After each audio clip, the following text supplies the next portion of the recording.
To scan documents on the Z Fold 6, let's start by opening the camera app.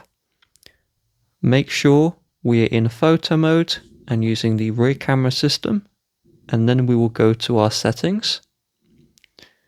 We will make sure Scan Documents and Text is on, and then we'll tap the Scan Documents text. Then we will select the Auto Scan option, and then we'll head back to the camera. So this is the first way. We will place the document in the frame of the camera, and then it should automatically take the picture. And so we'll tap the scan button like that, and then we can resize and we'll tap save. So this document is saved as an image.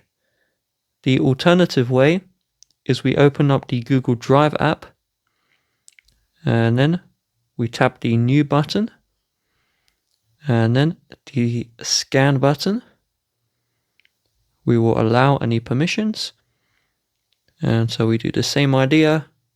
We place the document in the frame of the camera and let it auto scan, and you can crop the scan here and then tap done. It will save as a PDF, or you can use JPEG, and we tap save again, and then that document will be saved to your Google Drive, which you can download later if you want.